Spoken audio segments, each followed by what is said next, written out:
Welcome to Tim's Vinyl Confessions. I'm Tim Derling. Thank you for watching this episode.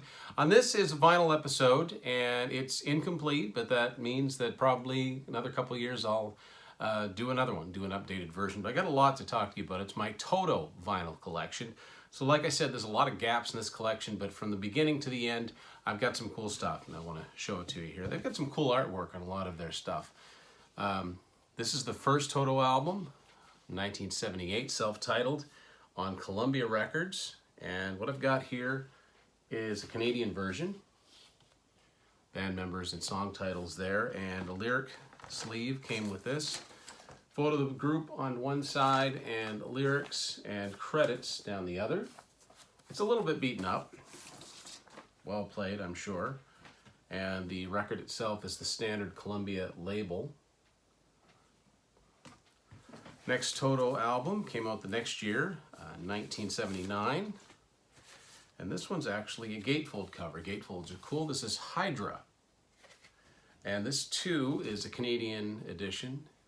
Special writing there on the side. Even the serial numbers written in this sort of handwritten script.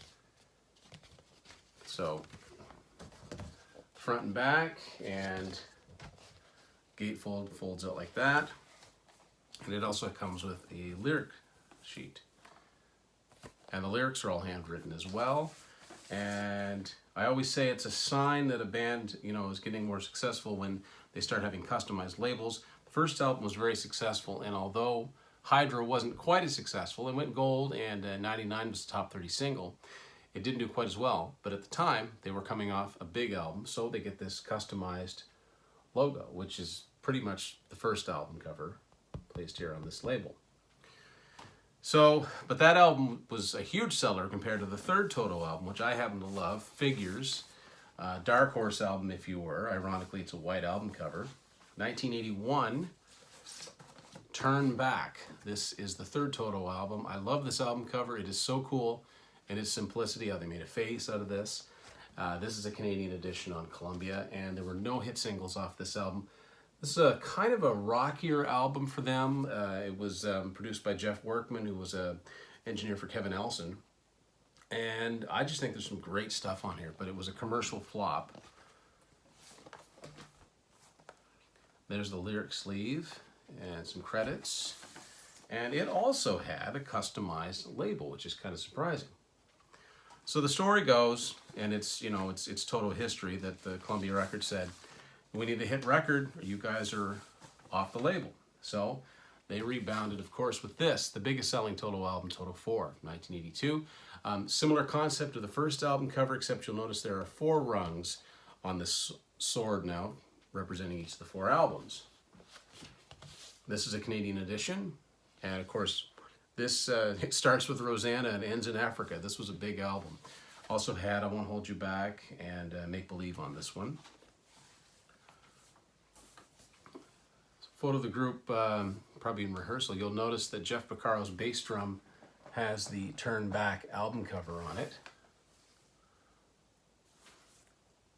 And some individual shots there.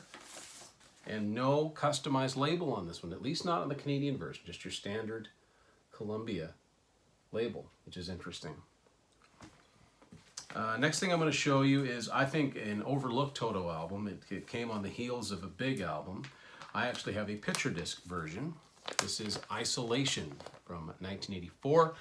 Also in 1984, they did the Dune soundtrack, but I don't have that one on vinyl.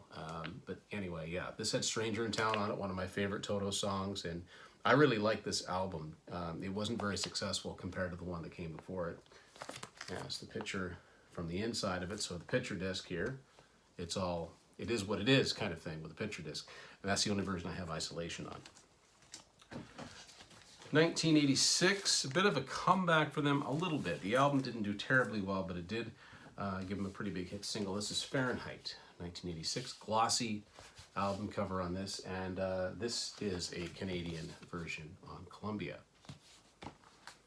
I don't know if a lyric sleeve came with this. It probably did. The version I have doesn't have one, and the record is just on your standard Columbia label. The hit single I was referring to went all the way to number 11, I'll Be Over You. Same album art as the front cover, And this is a picture sleeve single, Canadian, and I love the fact that it's got the Zeller sticker on here. If you're Canadian like I am and grew up, Zeller's is a well-known department store which always had a good music department. And same photos on the back that on the record. And the B-side of this is a non-album B-side called In a Word. So I'm missing a bunch now at this point from, you know, the rest of the 80s through the 90s and most of the 2000s. But the last full album I'm going to show you came out in 2018 in celebration of their 40th anniversary, 40 Trips Around the Sun.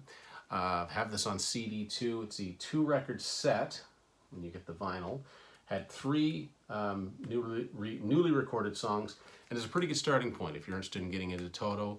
If you were going to go for something a little deeper, I would go with the 2-disc version of the Essential Toto, but this is a good start and probably the easiest thing to find because it is the newest. And this is a US version, still on Columbia. And the very newest thing I'm going to show you is, as far as I know, as of this point, the newest Toto music recorded. And if you know the story behind it, basically Weezer did a version of Africa. They also did Rosanna, but Africa was the one that became the hit for them. Their fans basically on Twitter, you know, asked them to do it. So then Toto retaliated. As it says here, Weezer called, Toto replied. And this is a single of Toto's version of Weezer's Hash Pipe on this funky green vinyl here. This is actually on Universal Vertigo. And I think this is a European version. Same song on both sides. So it's a cool thing. So I'm missing a ton of Toto vinyl, which I'll eventually, I'll get it a little better and do an updated version. But for now, that is my Toto vinyl collection. I'm interested, if you're Toto fans out there, what should I be looking for next on vinyl? What have you got that's really cool? Let's see it. Let's hear about it. Thanks for watching Tim's Final Confessions.